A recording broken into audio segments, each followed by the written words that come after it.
O Supremo Tribunal Federal voltou a analisar o indulto concedido ao ex-deputado Daniel Silveira pelo ex-presidente Jair Bolsonaro.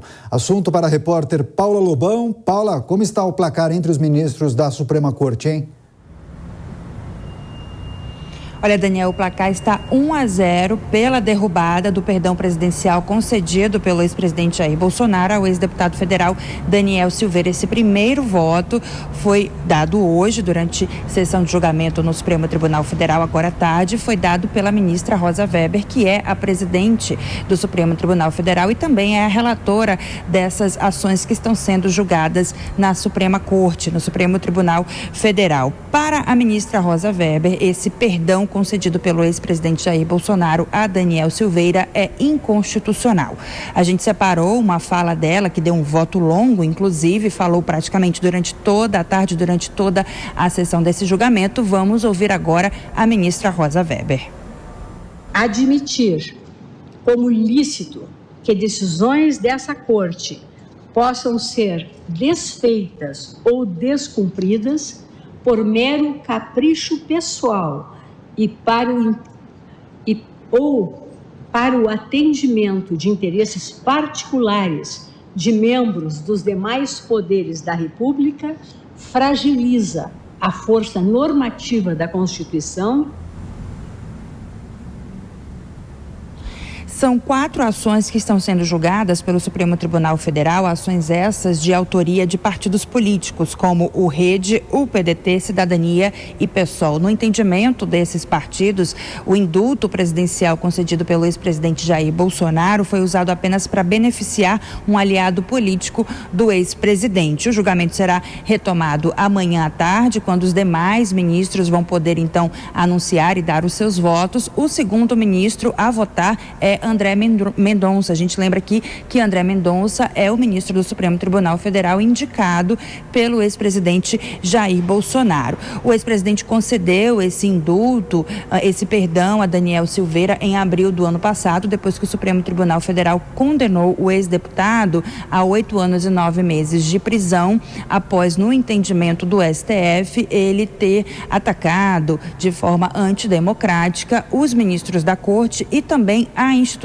o Supremo Tribunal Federal. Lembra aqui que Daniel Silveira está preso desde o mês de fevereiro por ter descumprido medidas cautelares que foram impostas pelo STF. Daniel. Tá certo, a gente segue em contato com a Paula Lobão, que naturalmente vai acompanhar o avanço desse julgamento que será retomado nesta quinta-feira. Obrigado, Paula.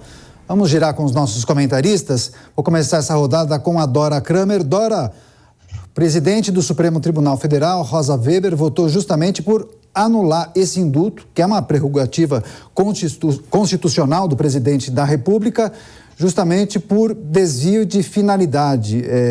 Era previsível que ela tomaria esse tipo de posicionamento? Tão previsível quanto será o resultado do STF para derrubar. Eu acho que a maioria vai seguir a ministra Rosa Weber, até porque o que esse indulto fez, o indulto do ex-presidente Bolsonaro, foi rever uma decisão do próprio Supremo, que havia condenado o Daniel Silveira. Então, pela lógica, mas não fosse, pela lógica, esse mesmo tribunal tenderá, evidentemente não ficou nada satisfeito, não achou de acordo legal, constitucional, nem nada, a revisão que o presidente, embora constitucional, ele tem essa prerrogativa, evidentemente, né? Mas eu acho muito difícil o Supremo Tribunal Federal se colocar contrário a uma decisão que revisou uma decisão do próprio Supremo Tribunal Federal. Pois é, agora, Mota, no seu voto, um voto longo, inclusive, como bem destacou a repórter Paula Lobão, a ministra disse o seguinte, que o então presidente da República editou esse decreto de indulto justamente para beneficiar um aliado político de primeira hora, legitimamente condenado por este Supremo Tribunal Federal. Pode soar a revanchismo? Daniel, a Constituição é clara. Ela diz que o presidente pode conceder perdão e não coloca condições. Não diz que o presidente tem que dar explicação e nem diz que há qualquer instância revisora desse perdão. Então, o presidente pode dar um perdão a um aliado político. Aliás, estranho seria se ele desse o perdão a um inimigo político. Isso é um fenômeno comum nas democracias. Já aconteceu, por exemplo, nos Estados Unidos.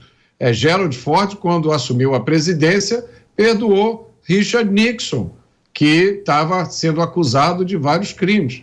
Então, a democracia tem alguns dispositivos que fazem parte do arcabouço legal. Às vezes a gente não gosta deles, às vezes a gente gosta deles. O importante é que eles devem ser aplicados sempre de forma coerente. Se eles agora são aplicados de forma variada, de acordo com a cara do freguês, a gente passa a ter uma democracia à la carte. Eu não acho que seja uma coisa muito boa.